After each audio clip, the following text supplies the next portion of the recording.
Look at him. The European knight, a steel-clad horseman towering over the battlefield like a living fortress. For 5 centuries, he was the ultimate weapon, the apex of the medieval military machine. We are accustomed to this image. It seems as natural and inherently European to us as stone castles or Gothic cathedrals. It seems that his appearance was the inevitable result of our own internal evolution. But if you look closely, if you try to find the starting point, his appearance on the historical stage looks, to put it mildly, foggy. Remember, who were the ancestors of these shining lords? Just yesterday, in historical terms, literally yesterday, in the era of Rome's fall, the warriors of the Germanic tribes, the Franks, Angles, and Saxons, were predominantly foot soldiers.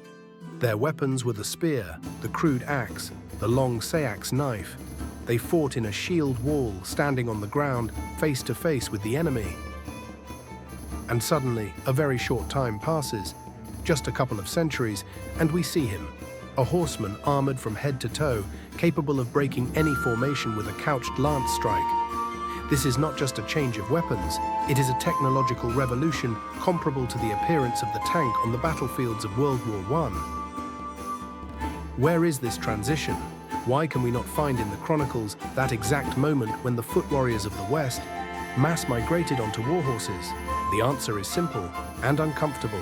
This key event is hidden from us by the gloom of the Dark Ages. That chaotic period of the 5th and 6th centuries when Roman order collapsed, chronicles fell silent, and new barbarian kingdoms were born on the smoking ruins of the empire. In this chaos and fire, the connecting link was lost. Today, we will attempt to dispel this fog. We will conduct our own investigation. We will find clues that were right in front of our eyes and discover what foreign force actually led to the rise of these shining steel horsemen. When we gaze into this fog of the Dark Ages, our imagination first paints images familiar since childhood. Legends, King Arthur, the Knights of the Round Table, Camelot. We want to believe that they, the noble defenders of post-Roman Britain, became the first true knights. That chivalry was born by itself from the spirit of European nobility immediately after the departure of the legions. It is a beautiful story. It is the myth we like to believe in.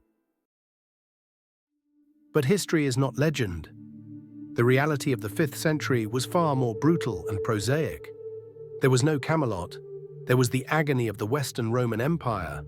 Its famous legions, the perfect infantry machine of antiquity, by this moment no longer exist.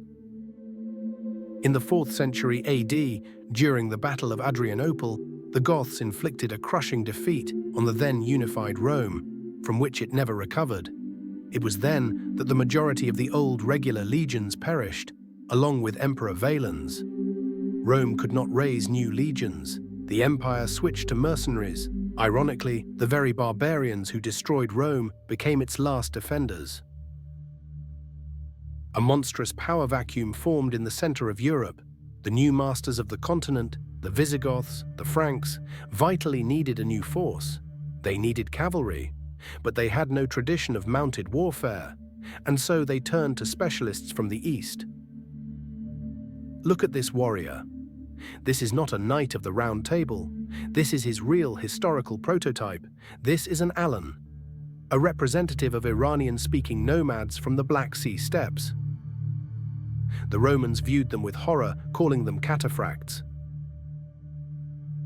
Warriors encased in scale armor along with their horses, attacking with long two-handed lances. In the 5th century, these steppe tanks become the main striking force of the dying West. 451 AD, the Battle of the Catalonian Plains. Who delivers the decisive blows against Attila's Huns? The Alan heavy cavalry of King Sangiban. It is the Alans who save Orleans from ruin. They are the true elite of that time, not mythical knights in shining armor. The influence of these steppe warriors was colossal. We find direct physical evidence of this. In 5th century graves in France and Germany, Archaeologists find skulls of local nobility artificially deformed according to steppe fashion. The Germanics so admired the Alan warriors that they wanted to resemble them even physically. And when Rome finally fell, the Alans merged into the ranks of the victors. It was they who brought the Franks the idea that a real chieftain must fight on horseback, in heavy armor. It would seem the puzzle is complete, but here our investigation hits a technological dead end. The Franks adopted the idea of heavy cavalry, but they encountered a problem of physics they could not solve for centuries. Look at this saddle. It is the pinnacle of engineering thought of that time, the Roman four-horned saddle. These were used by both the Alans in the 5th century and the Franks in the 8th century. 4 high horns rigidly fix the rider's thighs. But something is missing. In those times, Europe did not know the stirrup. The rider held onto the horse solely through the strength of his legs, gripping the horse's flanks. This required colossal exertion and imposed a fundamental limitation on combat. Imagine a couched lance strike. Where does the impact energy go upon collision? Without stirrups, without a rigid point of support for the feet, this force slams back into the rider's body. With a true, powerful strike, he would simply be ripped from the saddle and thrown over the horse's croup. Therefore, even the Alans could not deliver a full-fledged couched lance strike, tucking the lance under the arm, as later knights did. They thrusted with the spear using 2 hands without rigid fixation. This was a technological limit, and this deadlock lasted for 300 years. The solution to this problem again came from the east. From the endless expanses of the Eurasian steppe, the forge of military technologies. In the mid-6th century, a new terrible enemy appeared on the borders of Europe, the Avar Khaganate. This was not just a horde, it was a snowball rolling from Asia, fleeing the Turkic Khaganate.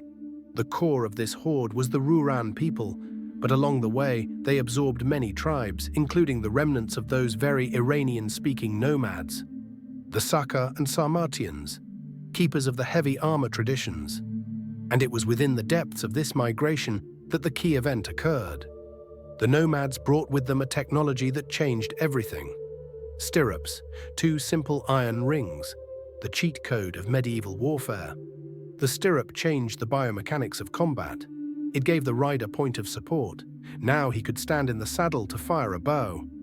But most importantly, now he could brace his legs and deliver a monolithic couched lance strike without flying out of the saddle. And here lies the main secret. The synthesis did not happen in Europe. It happened on the steppe, even before the arrival of the Avars. The Avar army was not just a crowd of light archers. Having absorbed Sarmatian tribes, the Avars gained a ready-made elite, heavy armored horsemen who were the first in history to use stirrups for close combat.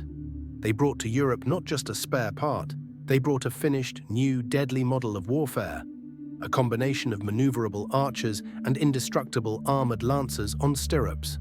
Like the ancient Turks, they came to dominate the battlefield.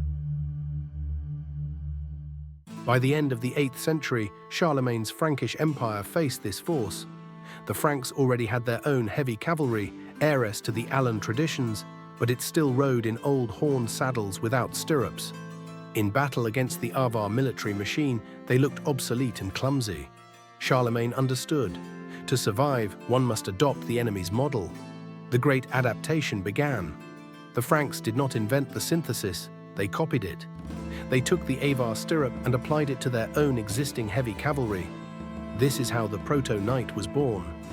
A warrior combining European metallurgy with Asian equestrian technology. It was these modernized troops that eventually crushed the Avar Khaganate. And now, look at them again. On the left is a Sarmatian or Alan cataphract, the idea of the heavy horseman that came from the steppes in the 5th century.